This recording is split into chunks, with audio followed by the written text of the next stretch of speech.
welcome to Fantastic History. I'm Sarah. And I'm Melanie.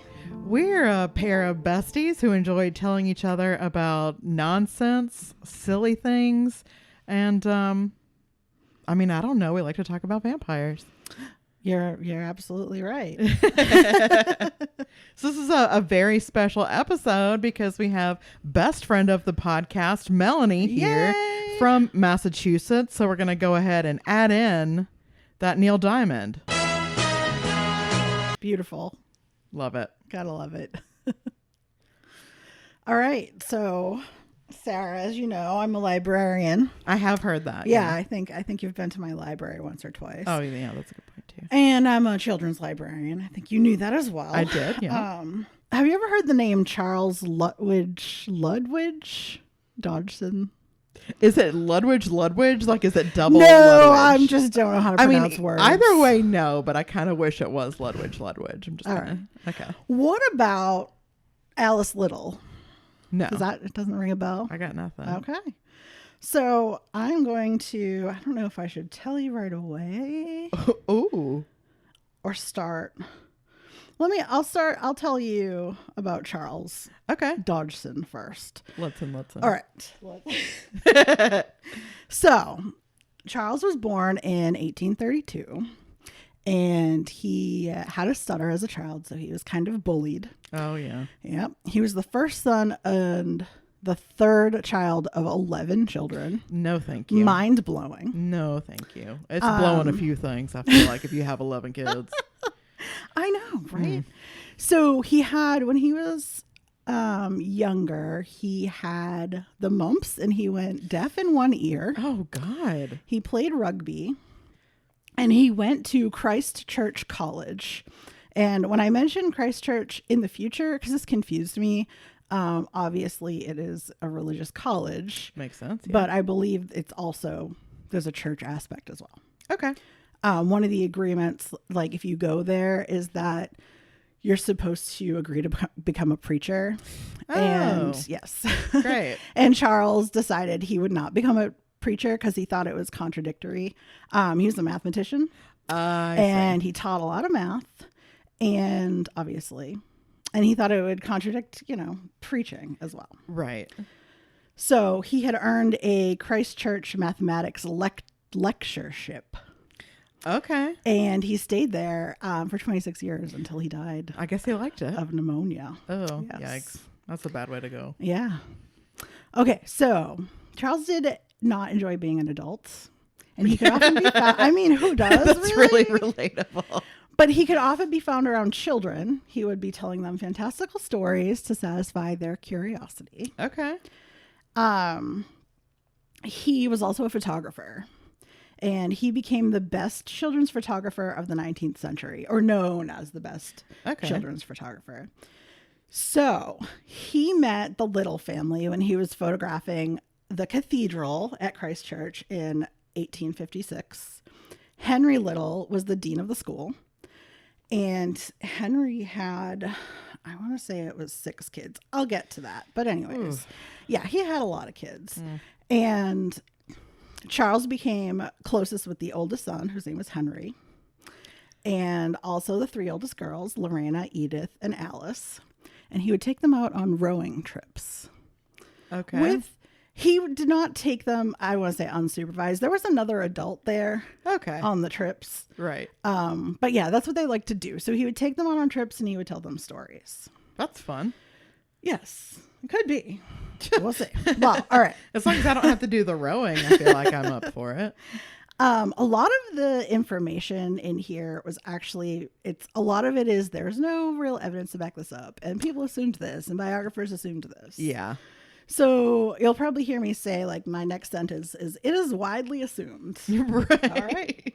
It is widely assumed that on one trip, Charles Dodgson told a story with a main character named Alice. And she loved it. Alice loved it so much that she asked him to write it down for her. Ooh. So he spent 6 months writing down this story that he called Alice's Adventures Underground. I just got chills. I don't know if you can see it from over there. Oh man, but now I'm yeah. getting chills. Oh yeah. So good. So it was an 18,000 word novella that he illustrated himself. Wow. But these are not the illustrations like the famous illustrations that you know from Alice in Wonderland. Gotcha.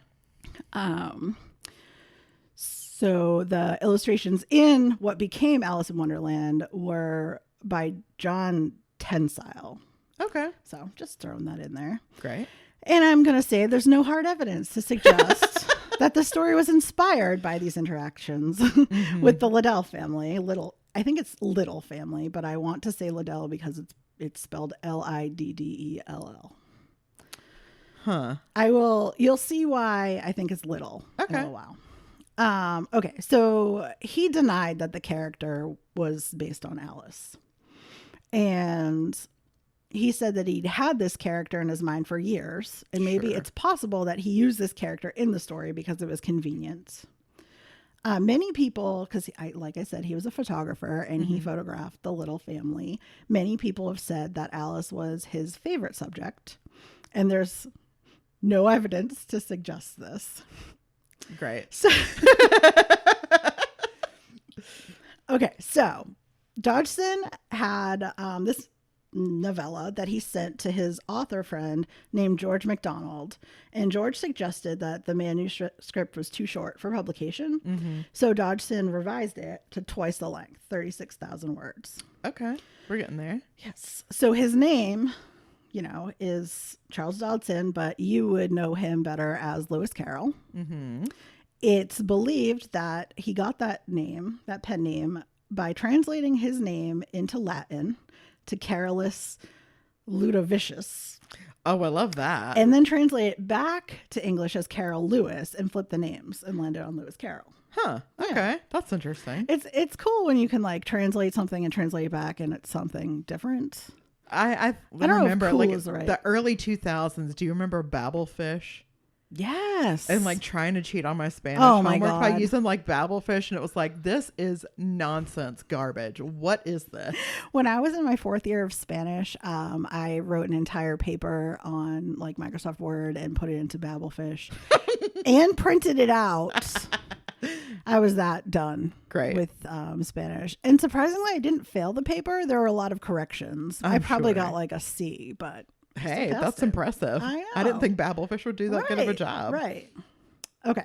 So he also kept a diary. So the first day that he met Alice, he wrote in his diary, "I shall mark this day with a white stone." And that's a comment he used to mark special occasions. Oh, okay. Yeah. So I know that he said he denied that Alice was inspired by Alice, but there's a few direct links to Alice Liddell that I guess could be coincidence, but Alice, the character's birthday. Oh, both books, Alice in Wonderland and Through the Looking Glass, are set on these two specific dates, May 4th and November 4th, which are Alice's birth date and half birth date. Right. So, I mean, come on. Interesting. They were also dedicated to her, Alice Pleasance Liddell. And the Dormouse begins the story with, once upon a time, there were 3 little sisters, and their names were Elsie, Lacey, and Tilly. Actually, it wasn't the story. It was one of the Dormouse stories. But anyways, so the name Little was pronounced as Little. And so that would be 3 little sisters. Oh. So Elsie refers to Lorena, whose middle name was Charlotte, making her initials LC. Oh, I get it. Yeah. I was like, I don't know how you get Elsie from Charlotte. I know. I felt the same way. And then Edith had a nickname Matilda, which I don't get that either. Great. But it was the shortened name for Matilda can be Tilly. So that was the third name. That's so weird. Yes. And also there's a poem at the end of Through the Looking Glass. And the poem doesn't have a title, but it's commonly referred to as the first line in it, which is a boat beneath a sunny sky. And if you read the poem down vertically, the first letter of each line spells out Alice Liddell. Weird. It might spell out Alice Pleasance Liddell. Wow. I missed that in my taking notes. So he might be a little obsessed. He might be. That's kind of odd. Like, I'm marking this day with a white stone. I know. I've got a birthday in there. I've got like this like very easy to crack code in my poem. Right. Like, okay. A little weird. All right. So in his diaries from April 18th to May 8th. Oh, okay. April 18th, 1858 to May 8th, 1862. They're just missing. The pages are missing. Oh. And the relationship between the Littles and Dodgson suffered a sudden break in June 1863. Huh. So there's no record of why, of course. They never spoke of it. Okay, great. And it says in the single page recorded in his diary, June 27th through 29th of 1863. So I'll get back to that, but that is kind of suspicious, right? Yeah, that makes me uncomfy. Yeah. So when I started out doing this research, I really just wanted to talk about Alice. But the more research I did, the more I realized there's not a lot to say about her. So I'm going to tell you some about her, but it's not as interesting as like all of these pieces put together. Right. Gotcha. Okay. So Alice was born May 4th, 1852. And she's here today, ladies and gentlemen. Only 70 years old. Alice, welcome. Oh my God, your math is amazing. That was so quick. Thank you. Her parents were Henry Little and Lorena Reeve. She had 2 older brothers, Harry and Arthur, an older sister, Lorena, and 6 younger siblings. Edith is the only one listed there as...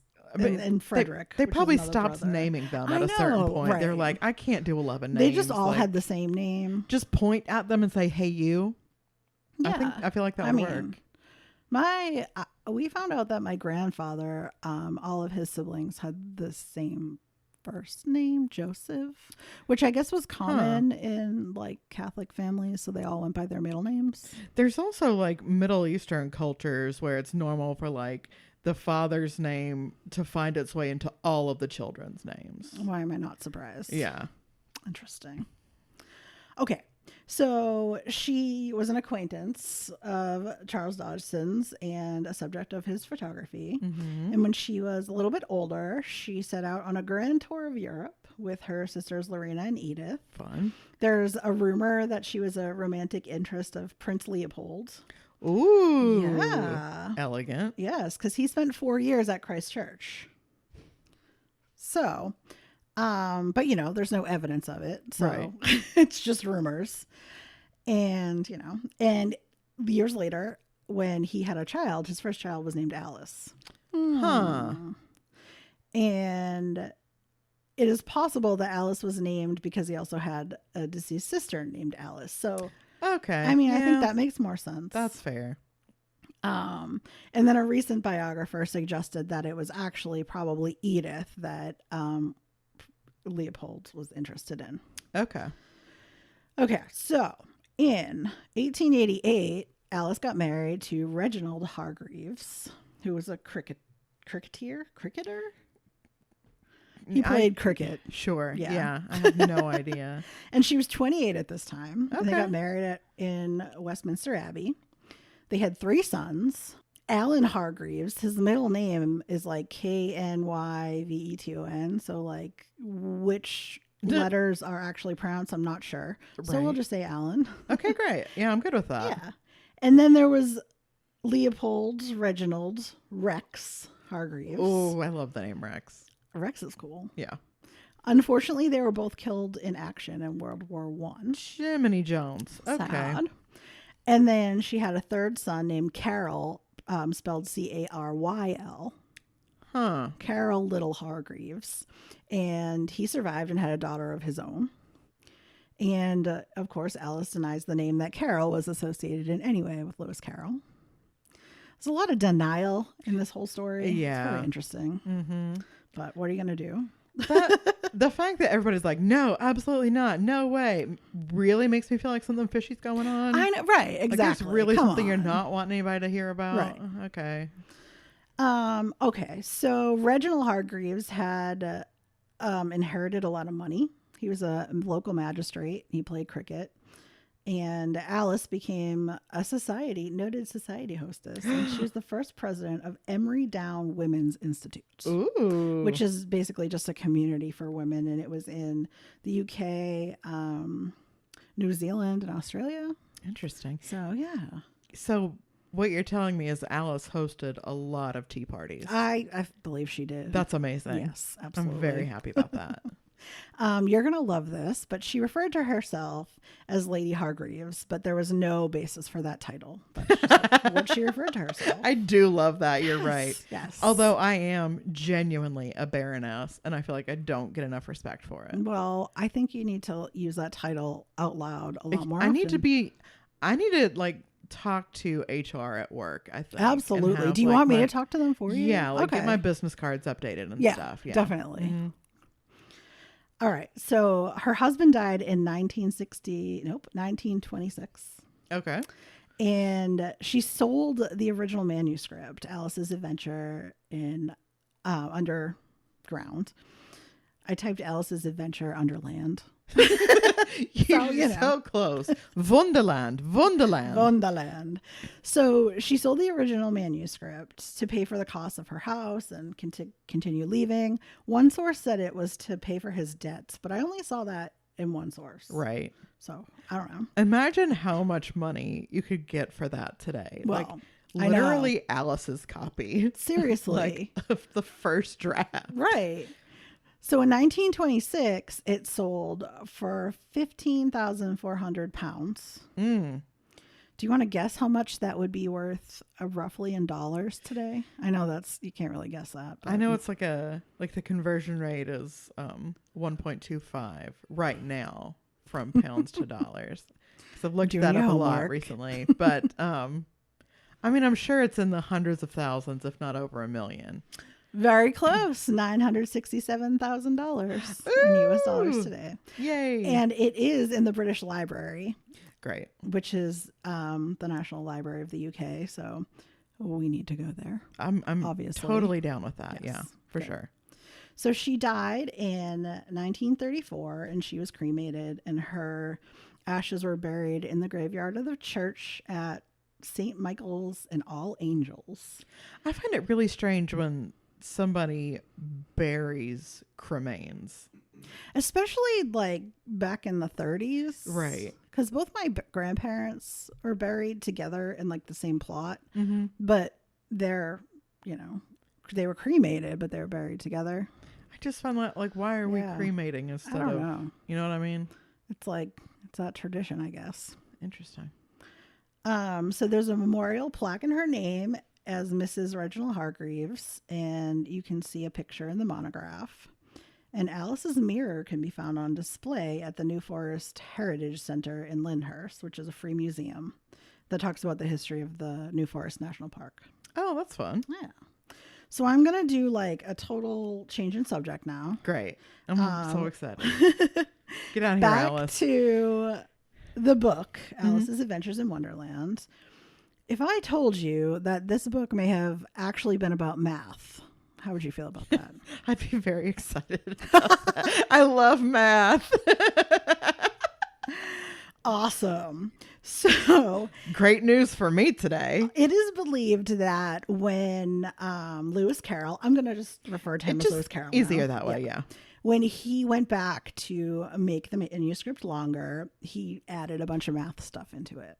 Amazing. So there was this new kind of math in the 19th century, and he was not happy about it. And a lot of it had to do, from what I understand, with algebra. Mm-hmm. Algebra existed before, but in the 19th century, and I don't see his name here, but there was a man who discovered a new way, essentially, for algebra, and that was when letters were introduced. Oh, so that's the villain. Right. Great. That's the villain. Appreciate you, bud. So to Lewis Carroll, algebra was all about numbers, right? So he did a lot of just kind of satire that you wouldn't pick up on unless you knew what he was referring to, I guess, in Alice in Wonderland. Mm-hmm. So why is a raven like a writing desk? that was Lewis Carroll's way to explain that the new mathematics didn't make sense to him at all. Oh, so that's why there's not like a definitive answer to that riddle. Right. That's amazing. Isn't that cool? I love that. So his point was like a lot of these, if you had common sense that like these people would say this new math is really just the same. Mm-hmm. It's just using different terminology and different ways to get to the same answer. Like Common Core math. Like I was going to say that. Exactly. Yeah. But I think he just found like, why, if it's not broke, don't fix it. Right. Right. Okay. So let's get to the Tea Party. I'm sorry. I just thought of a really good joke. Go for it. If X isn't broke, Y fix it. Algebra jokes. Boom, boom, boom, boom, boom, boom. Clay's very unimpressed with us. He right is now. so Clay is here, by the way. Yeah. As our producer, and he looks so disgusted with me right now. It's truly a beautiful sight to behold. Okay. I lost my spot. Okay. So the Tea Party that Alice comes across in Alice in Wonderland, there's the Mad Hatter, the March Hare, and the Dormouse at the Tea Party. Mm-hmm. And it's suggested that Lewis Carroll deliberately left out one character. So this is where it gets really confusing. So I'm going to simplify it really a lot. But this one guy named William Hamilton said that time has to be part of these mathematic equations. Okay. In some way. This new arithmetic called quaternions. Something like that. You made that up. Yeah.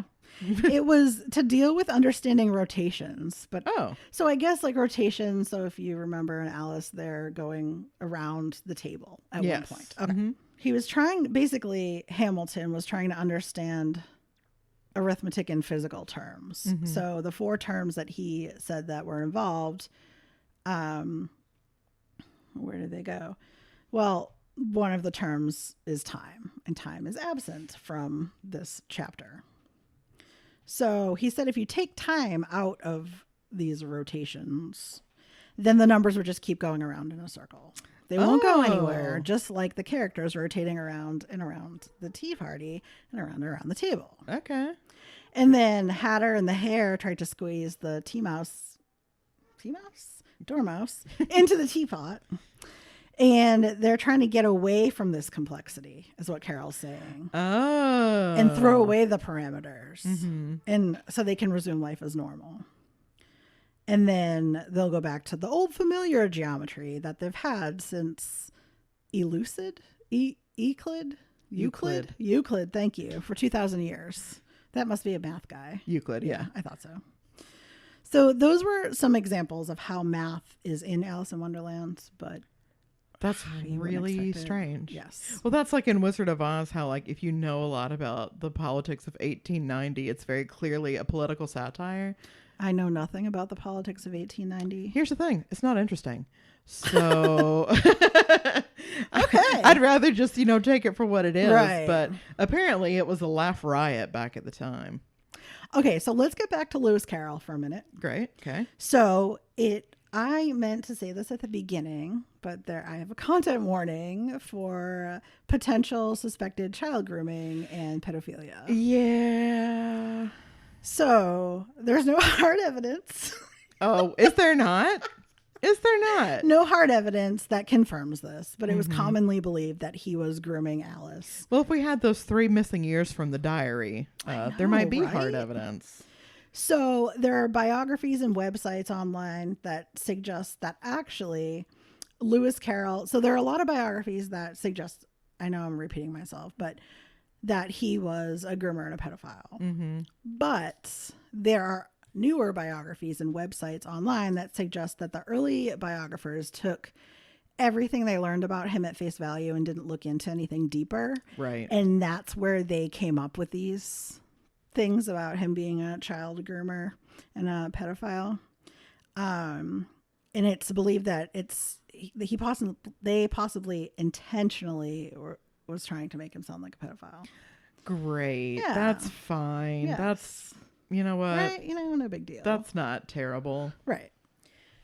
So there's a newer biography called, actually, I forget the name of it, In the Shadow of the Dream, which I got some of my research from, by Sarah Leach. And she coined this term, the Carroll myth, which makes sense because it's a myth about Lewis Carroll. Yep, it's all right there. Does exactly what it says on the tin. Exactly. It refers to his image that the biographers created of a pedophilic, shy, and socially awkward man. There's a lot of rumors that he died a virgin and all this other stuff, but there's no hard evidence to even suggest that. I mean, why would there be? Also, who cares? That is such a weird thing to care about. Yes. His first biographer, Stuart Collingwood, suppressed the evidence for his numerous friendships with women and kind of pointed to the fact that he was friends with just a lot of children and maybe women, but not men, which is not true. Right. They didn't look into this evidence to see. Why wouldn't you? Right. So I'm not here to say that he was a child groomer or a pedophile or that he wasn't, because, we really don't know. But I have some examples of why and the reasoning that these are misunderstandings. Okay, great. I would love to hear that. Yes. So he was a well-known child photographer, like I mentioned before, and he often photographed children nude or in strangely suggested ways. Great. However, so did most amateur photographers of this day. Professional ones. Now, what the hell? They were considered innocent and mainstream images, and they were often on family Christmas cards and holiday postcards. Oh my God. Yep. They were considered a symbol of innocence. Oh my God. Isn't that wild to even imagine? By that. What the hell? It makes me think of the Cupids, in all of those on the ceilings in theaters and stuff like that. Oh yeah. But an equivalent now would be cards with puppies or cute kittens on them. Which I feel like that's disagree. Right. I know what you mean. Right. But people were not more innocent back then than they are now. That's a really common misconception. Because they didn't talk about it. Exactly. Yeah. There was no internet, so we didn't know that everybody was a sicko. Right. That doesn't mean they weren't sickos. There's no hard evidence that they weren't sickos. 100%. You're right. Just going to put that out there. Right. That is weird. I don't care what year it is. Y'all are nasty. But when he did photograph nude children, it suggested that he was being commercial, fashionable, and artistic according to the lights of his time. Right. It was borderline trendy to do this. Right. It's not like he came up with it. Gotcha. And also, that's the biographers never looked into this context. So when they saw these nude photographs, they said, there's something creepy about this. Understandable. A lot of history is context. But if you're a biographer, you should really be. That's part of your responsibility. Yeah. Okay. So Lewis Carroll often talked about his many child friends, which of course biographers, that sounds really creepy, but his child friends were any friends that were under 40.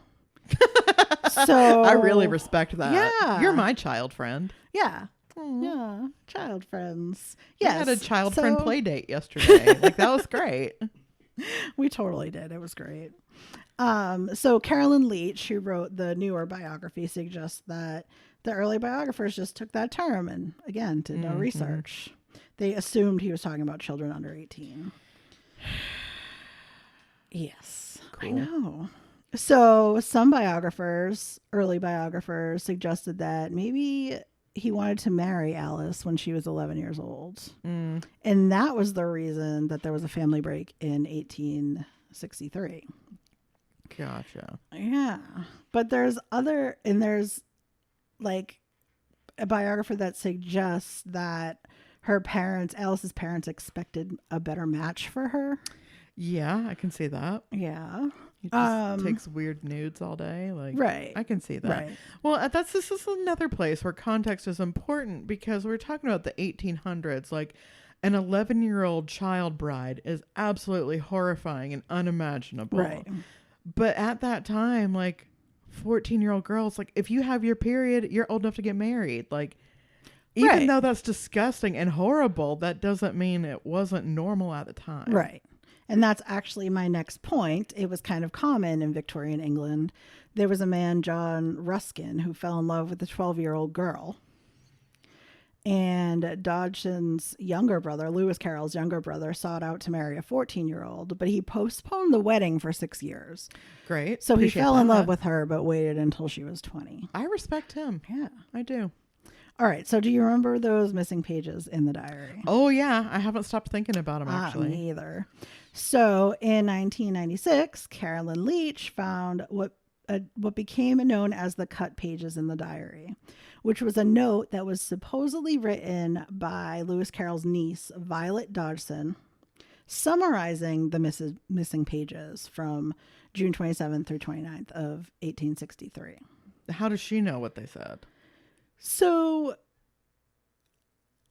that's a good question. I'm not sure. It suggested that those pages were like torn out to not hurt the family's reputation. Okay. Lewis Carroll, this is what the note says. Lewis Carroll learns from Mrs. Little that he is supposed to be using the children as a means of paying court to the governess. He's also supposed by some to be courting Ina, which is, or Lorena, the older sister. So it's also suggested that Lorena was becoming too attached to him.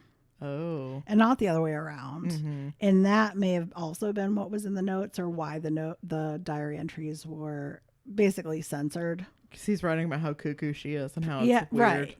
Okay. And they were ripped out so they didn't offend or humiliate the family. Okay. So after all this happened, about 6 months later, Lewis Carroll returned to the home for visits in 1863. But their former closeness was just obviously not the same as it was before. Yeah, that'll do it. Yeah. And it's also suggested that it could possibly be because he was in opposition to Dean Little over college politics. Oh, okay. Yeah. But what those politics were. So he's just like slandering this family left, right, and center in his diary. And then like 3 years later, he's like, I'm going to go ahead and get rid of this. Yeah. This is awkward. Now that we're speaking again, I don't want to seem like a dick. Right. Okay. Essentially. Fair enough. So that is almost everything. There was one kind of fact that I skipped over earlier, but it's rumored that Lewis Carroll had likened himself to the dodo in Alice in Wonderland, which is a flightless bird that is now extinct. But it's in chapters 2 and 3 of Alice in Wonderland. And supposedly he picked this bird because of his stutter. Oh. And he would introduce himself as Dodgson. So, oh, wow. yeah. So that's interesting. That is interesting. Yeah. Yeah, so that is everything that I learned about Charles Dodgson and Alice Little and her family, and about how I can't pronounce those names continuously. Amazing. I thought so. I thought you would enjoy. I did. I loved it. Yay. Well, hopefully you guys loved it too. Loved hearing from Melanie. It's like way better than having to listen to us all the time, I'm sure. Nice to get a break from me and Clay every now and then. Probably not. I don't know. But either way, please check out our Instagram. We'll have some pictures of Alice, maybe some pictures of Lewis Carroll. We'll see how it goes. We'll see what we get. We are at Fantastic H Pod on Instagram. We also have a Threads that we're not really using. And guys, we now have a TikTok. On TikTok, just look up Fantastic History Podcast. And you'll see, I mean, we already have 2 posts up there that are doing some numbers, so we'll get some more up there. We've also been kind of cross-posting those to our Instagram stories. If you're like decrepit and old like me and you don't really understand TikTok, like you can still see those on Instagram. If you have any long-form comments for us, fantastichistorypod@gmail.com. And, while you're here, go ahead and leave us a like. Give us 5 stars. A little review always goes a long way. Until next time. Bye. Bye.